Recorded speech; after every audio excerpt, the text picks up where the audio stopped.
एक समय की बात है। एक गांव में सफेद साड़ी वाली चुड़ैल का आतंक था। चुड़ैल रात भर गांव में घूमती और गांव का जो भी आदमी उसे दिखाई देता उसे वो घायल कर देती। अरे कोई तो बचाओ, मर गया रे। एक रात हरिया अपने खेत से अपने घर लौट रहा था कि तभी अचानक उसके सामने चुड़ैल आ जाती है। अरे बाप रे, ये चुड़ैल कहाँ से आ गई? आज तो मैं गया काम से।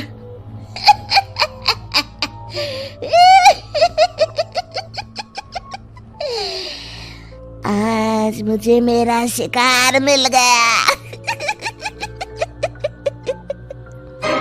अरे चुड़ैल दीदी, मुझे छोड़ दो।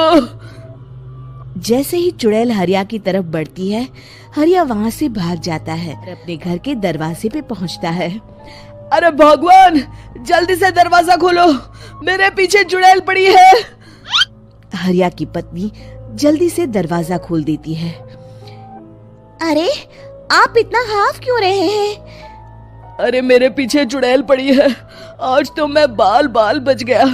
जल्दी से सभी दरवाजे और सभी खिड़कियों को बंद करके बत्ती बुझा दो। तभी चुड़ैल हरिया के घर के पास पहुंच जाती है। अरे वो आदमी कहाँ गायब हो गया? मैं भी देखती हूँ आखिर कब तक बचेगा। मैं अपने शिकार को इतनी आसानी से नहीं छोड़ती। इतना कहकर चुड़ैल वहाँ से चली जाती है। वहीं दूसरी तरफ हरिया और उसकी पत्नी दोनों अपने घर की खिड़की से ये सब देख रहे होते हैं। अरे बाप रे, ये तो बड़ी डरावनी चुड़ैल थी। अगले दिन ये बात आग की तरह पूरे गांव में फैल जाती है और धीरे धीरे लोग चुड़ैल के डर के मारे शाम होते ही अपने घरों से बाहर निकलना बंद कर देते हैं। कुछ दिनों के बाद भाई, मैंने तो इस चुड़ैल के डर के मारे रात को अपने खेतों को पानी देना बंद कर दिया है। कहीं मेरी फसल सूख गई तो मैं तो कहीं का नहीं रहूंगा। साहूकार का कर्जा कैसे चुकाऊंगा?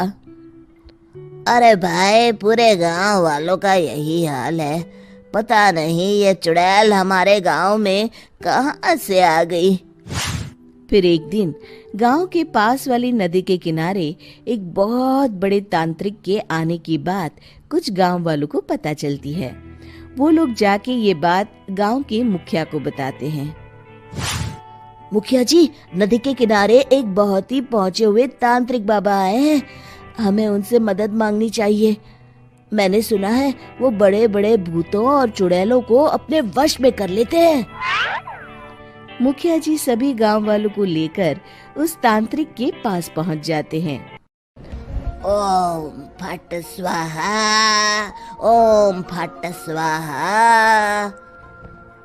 तभी तांत्रिक अपनी बंद आंखों को खोलकर कहता है, क्या बात है? तुम सब लोग यहाँ क्यों आए हो? मुखिया जी उस तांत्रिक को सारी बात बता देते हैं। अच्छा, तो ये बात है। और तांत्रिक अपनी आंखों को बंद कर लेता है।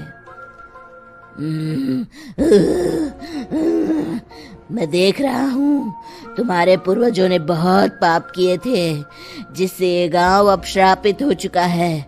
उसी के फल स्वरूप तुम्हारे गांव में चुड़ैल आई है। ये चुड़ैल बहुत खतरनाक है, ये किसी को नहीं छोड़ेगी। हे भगवान, मर गए रे, अब क्या होगा?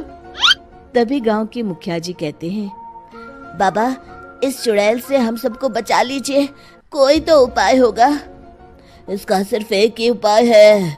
सभी गांव वालों को बारी बारी हर दिन अपनी आधी फसल उस पहाड़ी के ऊपर बनी काली गुफा में छोड़ के आनी होगी। तभी उस चुड़ैल की भूख मिटेगी और श्राप का प्रभाव खत्म हो जाएगा और तुम सब जिंदा बच जाओगे। सभी गांव वाले उस तांत्रिक की बात को मान लेते हैं और वहां से चले जाते हैं। फिर अगले दिन से रोज उस गांव के लोग बारी बारी से अपनी आधी फसल उस काली गुफा के पास जाकर रखाते। कुछ दिनों बाद हरिया की बारी आती है।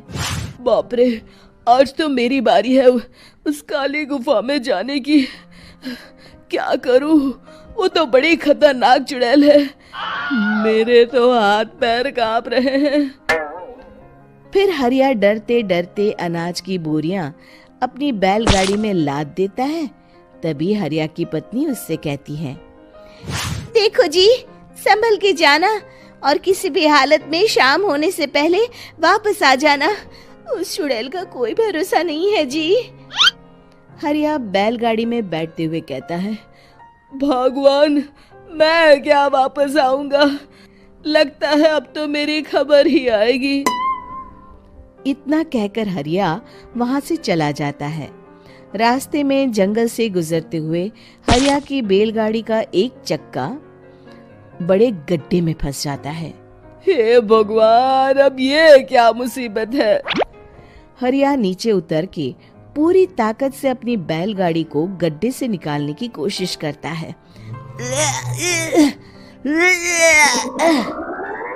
बहुत देर मेहनत करने के बाद हरिया की बैलगाड़ी उस गड्ढे से बाहर निकल जाती है।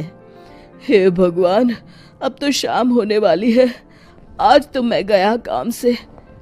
जैसे तैसे हरिया काली गुफा में पहुंच जाता है।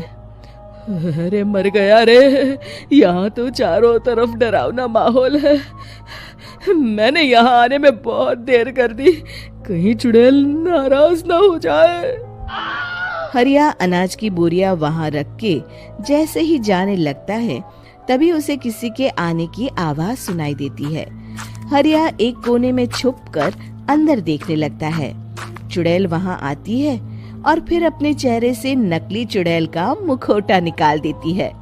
हरिया ये देख के हक्का बक्का रह जाता है।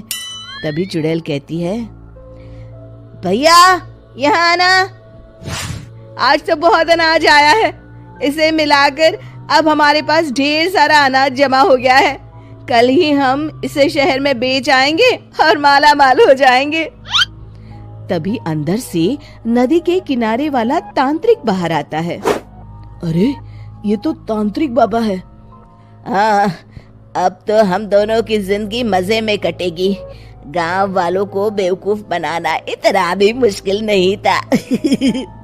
लोग तो तुम्हें सच में असली चुड़ैल समझते हैं। हाँ, तुमने सही कहा। अब ये गांव वाले चुड़ैल के डर से जिंदगी भर इस काली गुफा में अनाज पहुंचाते रहेंगे।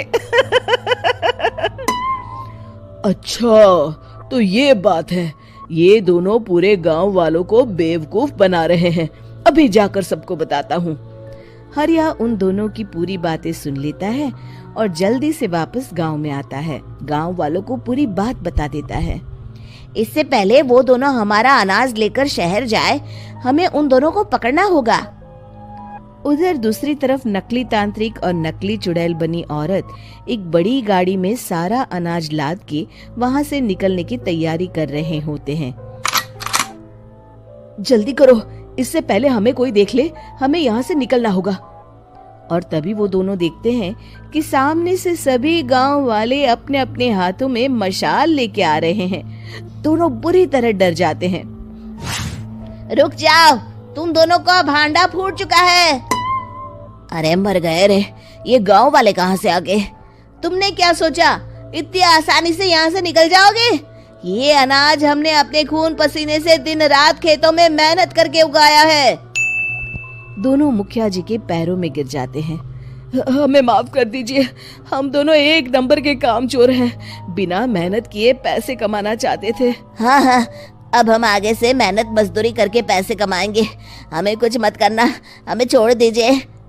इतना कह के दोनों गांव छोड़ के भाग जाते हैं और सभी गांव वाले फिर से खुशी खुशी रहने लगते हैं।